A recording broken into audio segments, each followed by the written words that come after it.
pre-diabetes. So if you have those things, insulin resistance, PCOS, pre-diabetes, type 2 diabetes, and you are trying to lose weight, because that is usually what the doctor says when you get diagnosed for those things. Well, insulin resistant, you won't get diagnosed with insulin resistance. It's very hard to get diagnosed with just that.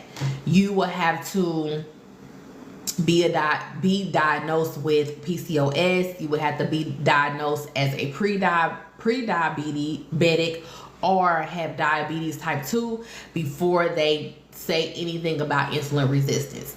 And so usually when you are suffering from losing weight, suffering and you're trying to lose weight, and so now you have different things like not sleeping well, having very bad like cravings, weight loss fluctuations, dealing with a lot of bloating, headaches, like having that belly fat around your midsection, usually the doctor just sends you along to say, hey, diet and exercise. And you like, okay, well, I've been doing that. I didn't try that. Like, that's not working. They don't really give you a blueprint on what to do. So before I get into everything, you guys, I do have free calls. The link is in my bio. They are titled free insulin calls. You do have to pay a $5 deposit just for courtesy, but it's a refundable deposit. Is just for just to make sure that you're not a bot, and like I said, for courtesy for other people trying to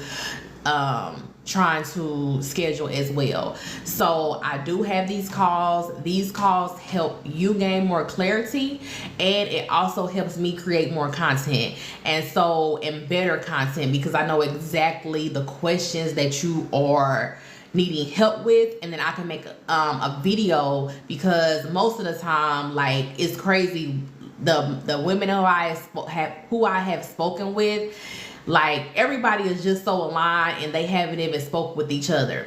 And so these things help, because now I can make a video that addresses a mass amount of women and addresses how they can, you know, make steps into their everyday life when it comes to, like I said, the belly fat, the cravings, the having low energy.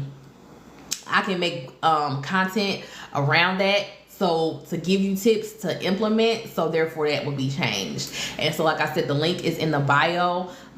These are 100% free, and I'll only be doing these until I reach my quota and how many I want to do.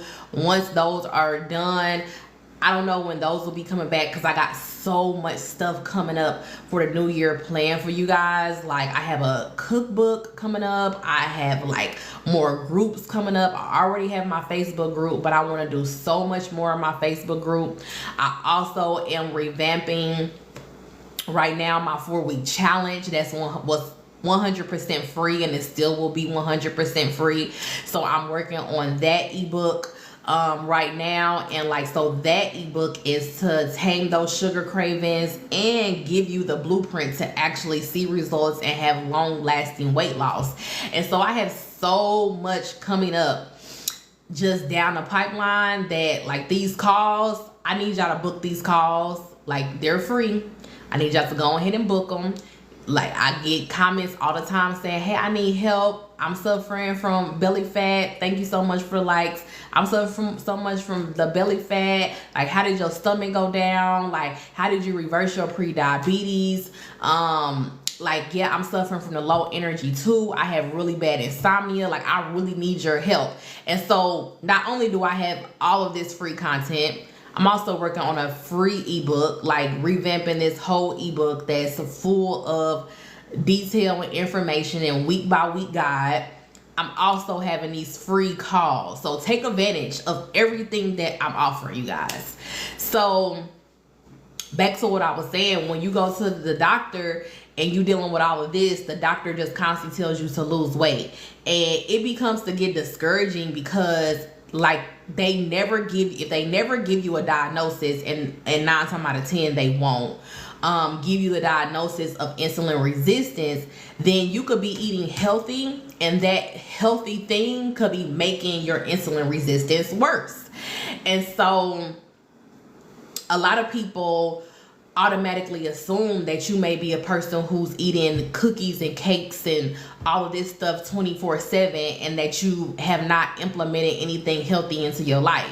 And so that's why I just today made the TikTok where I was saying healthy foods that I actually stopped eating, and stop eating those healthy foods, those quote unquote healthy foods, is what's helped me now lose 45 pounds naturally. And so I've never been able to lose this much weight in my entire life.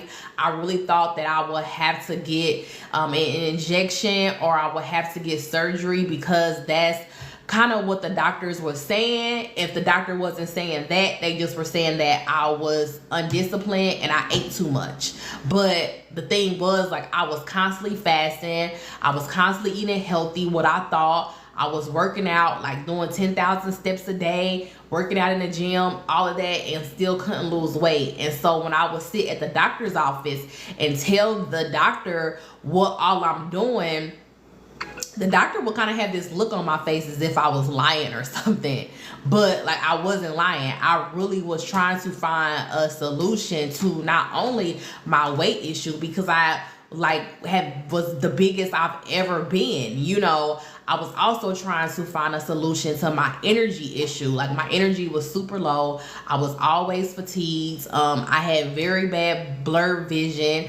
Could not drive at night. Could hardly drive through the day. Like, all of this stuff was going on. I used to go constantly get checked. Like, I used to think that my glasses prescription was bad, and so I would constantly go to the eye doctor to have them do me another exam, and they're like, no, everything is fine. And then they were like, you need to make an appointment with your doctors to make sure you're not diabetic. So I would make an appointment with my doctors to have blood work done, and they would say, no, you're not diabetic. Like, you know, you're not diabetic.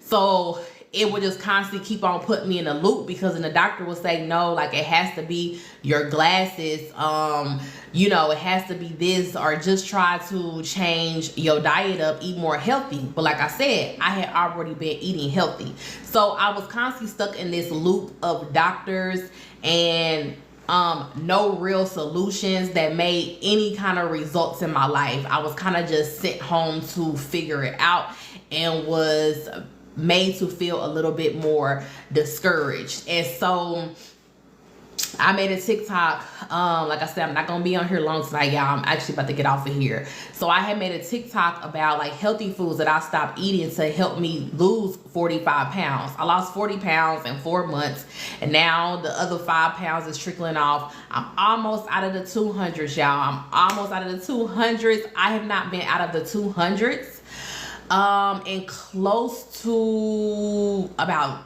almost 10 years.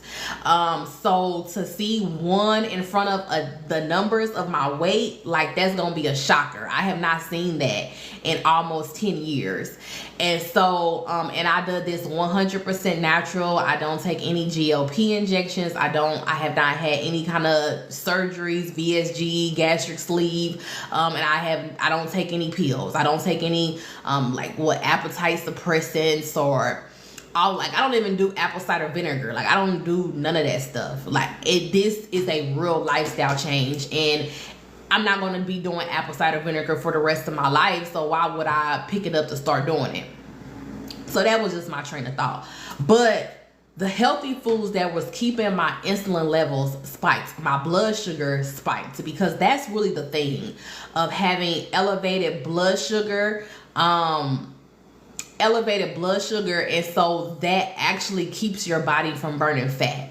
When your insulin level is high, your body cannot burn fat. When your insulin levels go back to stable, your body is automatically in fat burning mode. So when you are a person who deals with insulin resistance and any diagnosis or issues that comes from insulin resistance, like PCOS, like pre-diabetes, like type 2 diabetes, when you eat things, you can even eat something healthy and you will still feel dizzy or fatigued, just because how the insulin works in a regular functioning body is not how it works in our bodies. And so I had to learn that because that was not told to me by my doctors. It was just told that I was not eating healthy, and basically I wasn't disciplined. Like I couldn't stop eating. That was kind of how I felt. So how I used to start my mornings off, because I had changed to trying to eat healthy, you know, and do the things that people were doing.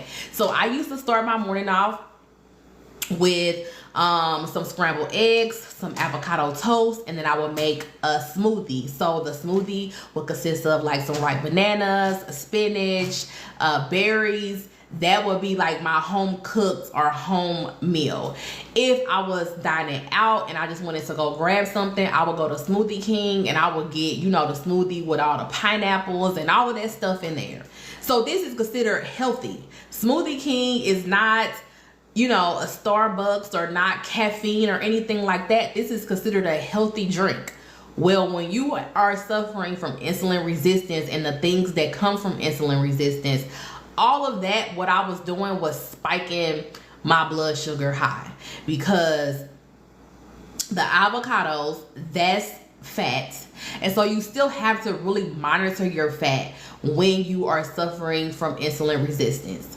The toast that I was having the avocado on was toast. And so usually bread has added sugar in there because of the yeast. And then sometimes I would say, well, let me go gluten-free so I won't have to deal with the all-purpose flour and all of that. Well, most gluten-free stuff is made from all kind of very high carb things like rice flour, chickpea flour, corn flour, like all of these different things that turn right into glucose and raises our sugar high. And then the only thing that was probably good was the eggs. But since I had all of this, you know, I had the avocado toast, I had the scrambled eggs with some cheese on there, and I had a smoothie. I was only like cooking 1 or 2 eggs. I believe an egg is like 7 grams of protein. And so 2 eggs, 14 grams of protein. So I wasn't even consuming enough protein in that meal. And then on top of it, I had this smoothie with the bananas in it, with all of this fruit in there. I threw my spinach in there. And so everything was good. I didn't put anything in there. It was just all fruit and vegetables. Guess what? That ripe banana that just made all of that good fructose, that natural fructose. You know, we see high fructose corn syrup and we like, oh no, they got high fructose corn syrup. But a banana naturally, or fruit naturally, has fructose. And so that is still sugar. And so now the beginning of my day, I just started my day off with an elevated spiked glucose level. If I was to tell my nutritionist what I ate that day, that would seem like a very healthy, balanced meal. If I told my doctor what I ate that day, that would seem like a very healthy, balanced meal. Now, my doctor might say add some meat, you know, some meat or something on your plate, some turkey bacon or something like that. But that seems like a very healthy, balanced meal. That's probably a meal of only maybe about 400 or 500 calories. So that's a good, healthy breakfast.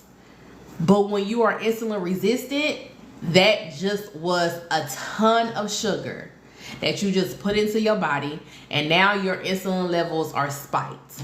The bad thing about your insulin levels being spiked, also when you are suffering from insulin resistance, is it makes you have cravings. It makes you have very bad cravings. And so now, to get to something healthier for your lunch, it's like a fight, because you don't want just the chicken breast or something that's healthy. Now you're really craving carbs, and you craving stuff, you craving sweets. And so now it seems like the diet or the healthy living that you are trying to do is very hard work, because you're having to deny your cravings all day long because your insulin levels got spiked through the day. That's how you started your day off. And so the rest of the day is going to feel like a drag. It's going to feel very, very tough. And so now the replacement of that, so what do I do now? Okay, so I replaced the smoothie with a sugar-free protein shake. Protein shake is 30 grams. So I replaced the smoothie with a protein shake. It's 0 grams, 0 carbs. I cut out the avocado toast completely. I have my scrambled eggs now. And sometimes I'll make like some ground chicken, and then I'll put the different seasonings that kind of make it taste sausagey, and I'll do that. And so now that's how my plate looks. I'll put spinach in my scrambled eggs, all of that stuff still for my vegetables. I put my onions in there, my bell peppers, like flavor it up. I might even chop some tomatoes on there, because it just gives that natural like sweet. Yes, it is still, a tomato is still considered a fruit, but it's a low glycemic index fruit. And so just like berries. So you could even have like some eggs with just a little bit of like strawberries and berries. Like those are low glycemic fruits. So those are not going to spike your insulin like a banana, a pineapple, a watermelon. They say watermelon kind of balances out, because even though it's a high glycemic food, which means it's a high sugar content fruit, it has a lot of water in there. I don't like think of it like that. Is naturally a high glycemic food.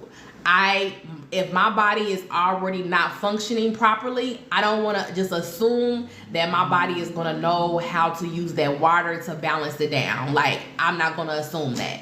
And so that like is how I change my breakfast. I also said that I stopped.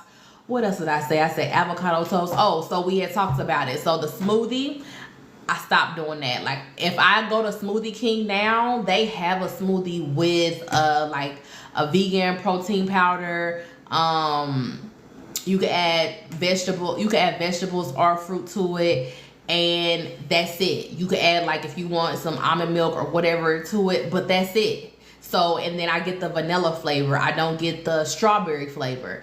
And so, and I tell them don't add any sugar, because the turbino, I didn't know, I had to Google it, like that's sugar. And so a lot of like the Smoothie King's smoothies add sugar, add raw cane sugar to it. So now if I am out, I'll get a Smoothie King with that. Like I said prior, I was just talking about the gluten-free bread. Gluten-free bread, I do not buy. So the thing about a lifestyle change is I'm not keto, so I do have bread, and I do have carbs, I do have pasta, I do have rice.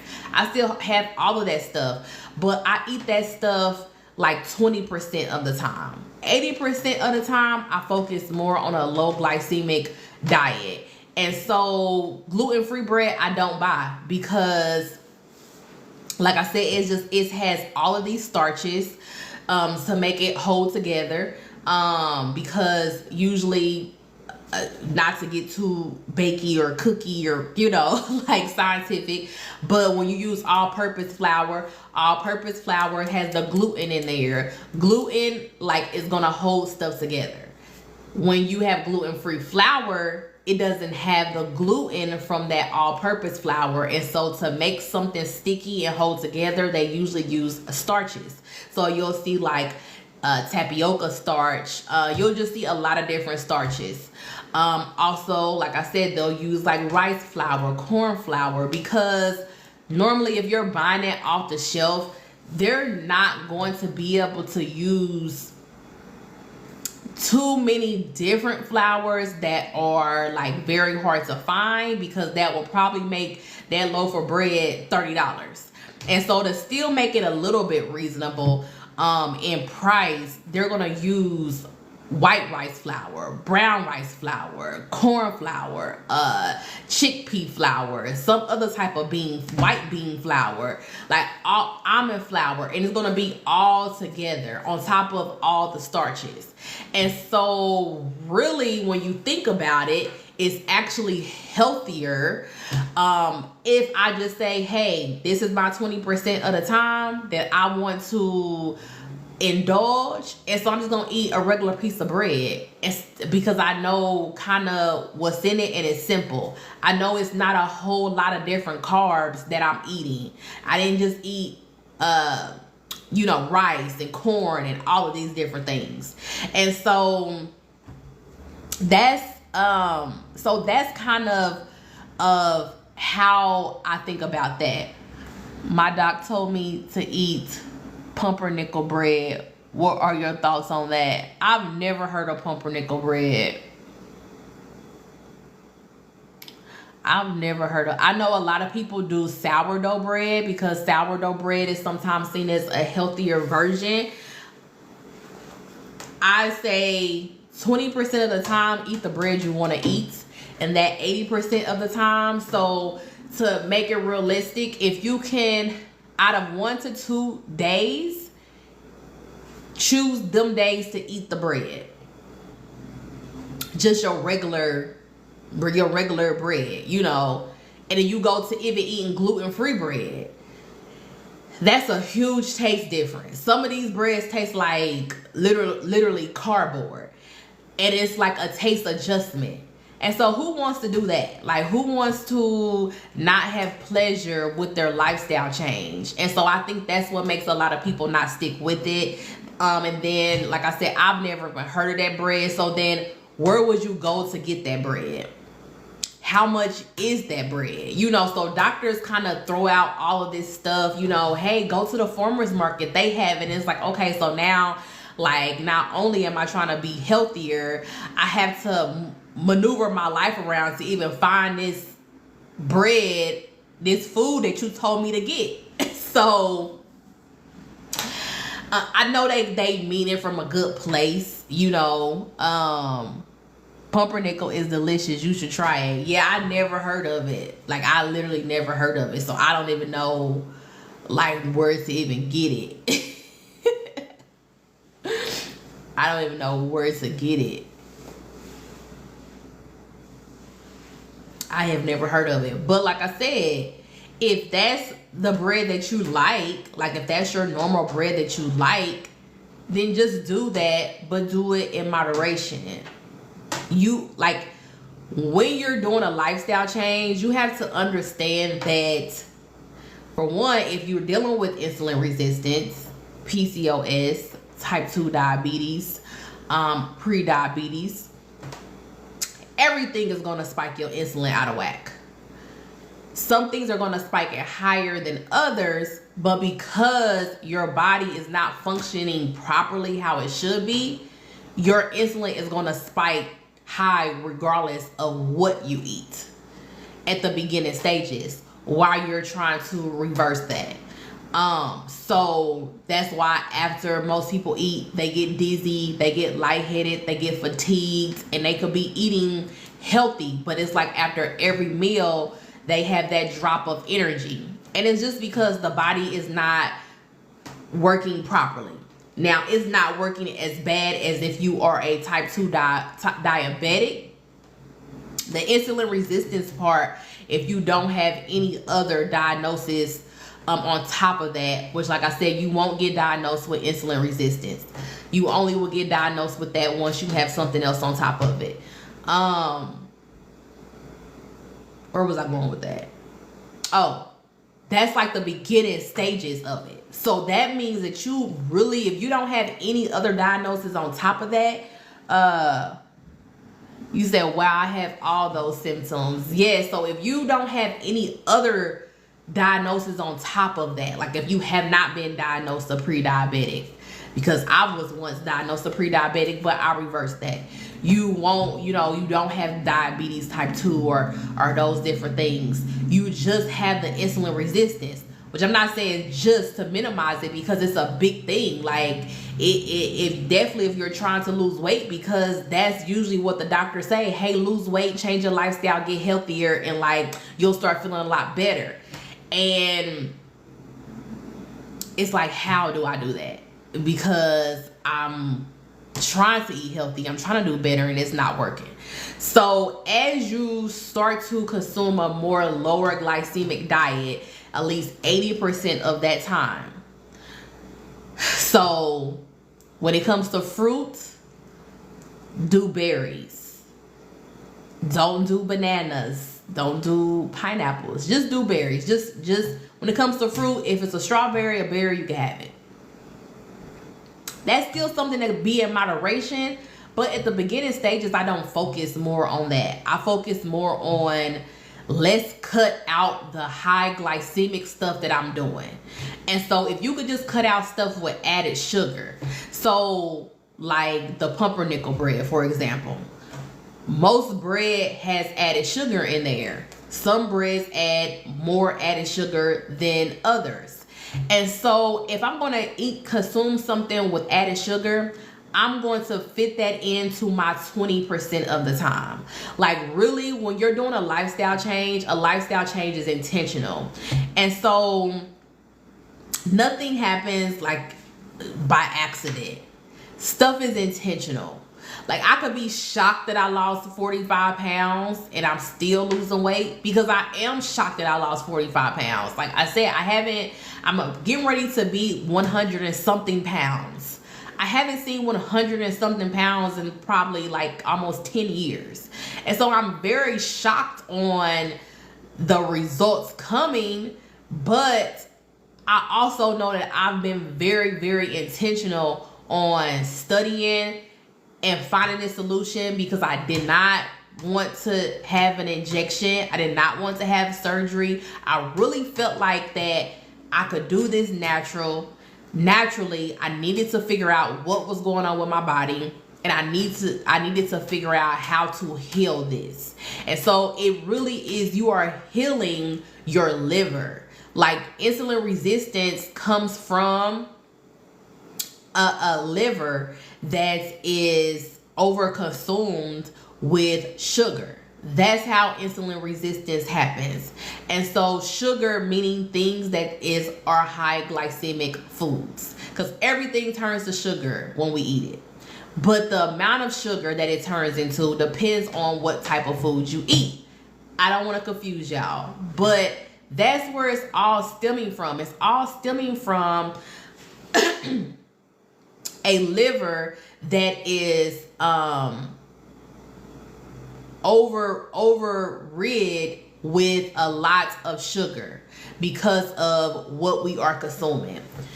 Also, what we are doing to our bodies if you have started to work out. And so like how I was doing 10,000 steps a day and or at the gym for 2 hours, like that hinders insulin resistance as well, because it's putting the body underneath a lot of stress. Outside stress on top of it already being stressed out, trying to process the different food that you're putting in it, the sugar that you're putting in it, and it's trying to I can't think of the word. It's trying to distribute. It's trying to distribute this sugar around. So that's where the belly fat comes from. That's where the round face, the face fat comes from, the arm fat comes from, because the liver is saying, I'm overloaded, but I can't just hold it here. I have to put it somewhere else. And so it starts putting it into your muscle cells, your fat cells, and storing this extra glucose somewhere. And so the more you start to go to a low glycemic diet, it's like washing out. So it's like, I don't know if you guys ever seen on social media where it had like the glass of water, and the glass of water was like black, and it was talking about a different illustration, but just to use that, if you have a glass of water that you got, and the glass of water is black, if you put it underneath the faucet and you keep on pouring just fresh, pure, regular, clear water in there, eventually all of that black water is going to spill out, it's going to clean out, and it's going to be refreshed just with that clear, regular water. And so think of your liver like that, and the more you consume a lower glycemic diet, is the more that your liver is able to clean out, your fat cells are able to clean out. And so that's how the belly fat leaves. That's how the arm fat leaves. That's how like all of that starts to leave, because you are eating something more pure. You're giving it space to cleanse out. And then how you're eating. So even on my 20% days that I'm just like, hey, I'm gonna eat my regular bread, I'm gonna have my pasta, I'm gonna have my spaghetti, I'm gonna have my baked macaroni, I'm gonna have what they got, crumble cookie, I'm gonna have my Chipotle, I'm gonna go eat that new cookie butter thing they got at Dunkin'. What I'm gonna do is I'm gonna always take a fiber supplement, because fiber I was like ignorant to the fact. So I just thought that fiber was to help you have like good bowel movements and keep like your intestinal gut health good. But no, like it does that, but fiber is also a blood sugar stabilizer. And so it helps like your blood sugar stay stable, and it helps that glucose not all rush to your bloodstream at one time. And so I always take fiber every single day. I'm gonna always drink at least a gallon of water every single day, and I'm gonna always walk every single day. So even if I eat something that's more a higher glycemic food, I'm gonna still do the things that keeps my insulin levels stable, get to stable as fast as possible. And so I hope that helped you guys tonight. I've been on here for a little bit, and I already said I wasn't gonna be on here long, and I just was on here for almost 45 minutes. And so don't forget that the link in my bio is for free insulin calls. If you have not booked them, they are 100% free. Now you do have to pay a $5 refundable 100% refundable deposit, but it's just to keep you are definitely welcome. You are so welcome, Sean. So it's just to keep the spam down, and just to be courteous to other people who are trying to book as well, and just my time and like I said, their time, but it's refundable.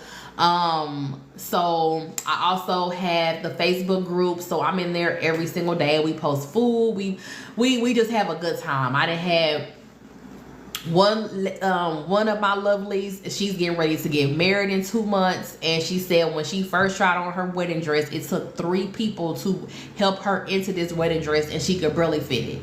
Now, by following my steps, since she didn't came across me, she said she was able to really zip the wedding dress up by herself. So she don't know if the wedding dress now about to be too big by the time the 2 months come, and she gonna have to get a whole new wedding dress.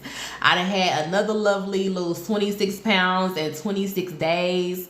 I had another lovely, like her mood has increased, better energy. Like I've been checking in with her, she been DMing me, so she's like, she definitely noticed like a change in her energy, a change in being fatigued, and her sleep. She gets a lot better sleep because she was suffering from insomnia. So like all of these different things, it's so great to say that I did something like, oh, I lost 45 pounds, and you know, but it's so much better to hear other people say, man, I've never lost this amount of weight in my life. Like, oh my God, I really was doing it wrong. I really am not going to the gym like that, and this is the most I have ever lost. I didn't know that I wasn't supposed to be doing 10,000 steps a day, or I didn't know that I wasn't supposed to be, you know, eating these different things or eating like this. Like just by implementing these small things, I'm seeing results. And so